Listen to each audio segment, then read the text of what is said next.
हरिओम, राधे राधे। पाराशर ज्योति centre Agra से मैं पंडित विष्णु पाराशर। आज नवरात्रि पर्व का चतुर्थ दिवस है। आज माता कूष्मांडा का पूजन होता है। कूष्मांड का अर्थ होता है एक छोटी सी वह ब्रह्मांडीय ऊर्जा जिससे सृष्टि का जो है उत्पन्न प्रादुर्भाव होता है।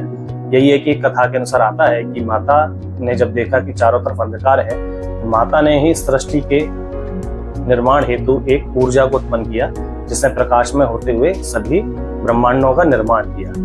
यही है माता को कूष्मांडा कहा जाता है। माता का स्तुति मंत्र है सुरा संपूर्ण कलशम रुद्रा पुलुतमेव च दधानाम हस्त पद्माभ्याम कूष्मांडा शुभदास्तु में।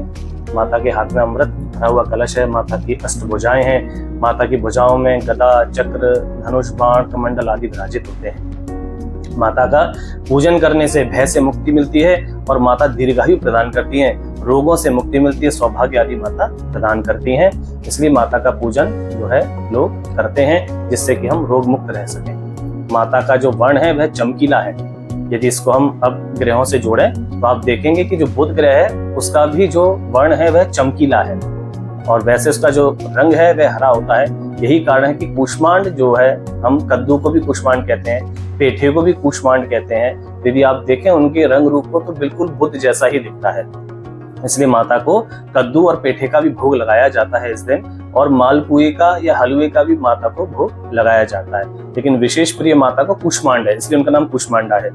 कूष्मांड हम पेठे को भी कहते हैं, कद्दू को भी कहते हैं, जो कि अगर आप देखें तो डायरेक्टली बुध से ही कनेक्ट होते हैं। कई सारे ज्योतिष चार्यों ने भी जो है इस विषय को कहा है कि बुध ग्रह की दशा में आप कद्दू का दान करें, आप पेठे का दान करें तो भी बुध ग्रह शांत होता है।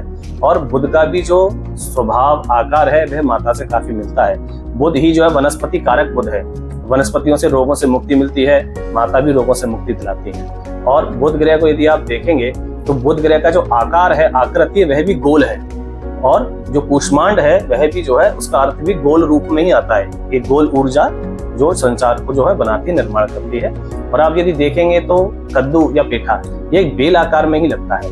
एक जगह ब्रह्मांड का निर्माण किया, फिर ऊर्जा आगे चली, फिर आगे ब्रह्मांड का निर्माण हुआ। अब वृक्षों पे यदि फल लगे देखेंगे तो उसमें ऐसा नहीं होता, एक फल से आगे फल नहीं लगता, परंतु इसमें एक ब्रह्मांड से ब्रह्मांड का निर्माण होते हुए अनेकों ब्रह्मांड का निर्माण होता है। इसी कारण से माता को कूष्मांडा कहा जाता है कि माता ने ही सभी ब्रह्मांडों का निर्माण किया है। तो यह सीधा बुध से देखते हैं। और आप देखेंगे बुध को, बुध की जो राशियां एक मिथुन होती है और एक राशि उसकी कन्या होती है। मिथुन राशि काल पुरुष अंग में भी आपके कंधे क्षेत्र पर जो है आती है, और यदि आप उसकी कन्या राशि देखेंगे तो नाभि कमल पे आती है। यही कारण है कि माताएं जब गर्भ धारण करती हैं तो जो बच्चे का जो ब्रह्मांड होता है एक छोटा, जिस ब्रह्मांड में बालक जन्म लेता है, वह ब्रह्मांड सीधा नाभि से कनेक्ट होता है। यही है कि कन्या राशि बुध की मूल त्रिकोण राशि और उच्च राशि भी है, जिस कारण से उस ब्रह्मांड की उत्पत्ति होती है। यही बुध जो है कनेक्ट करता है कि ब्रह्मांड को उत्पत्ति करने में बुध का बहुत ही अहम रोल है।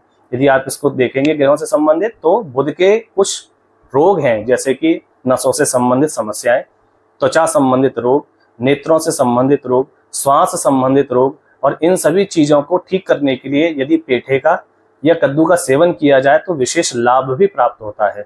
इसलिए यदि आपकी कुंडली में बुध नीच का हो, शत्रु राशिगत हो, या किसी भी तरह से पाप ग्रहों से पीड़ित हो, या आप इन रोगों से पीड़ा पा रहे हो, तो माता कूष्मांडा के सामने आप माता के मंत्रों का ध्यान आह्वान करें, माता को कूष्मांड का भोग लगाएं, यानी कद्दू पेठे का भोग लगाएं, और बुध ग्रह से संबंधित आप जाप इत्यादि कर सकते हैं, जिसको करने से आपको लाभ अवश्य होगा।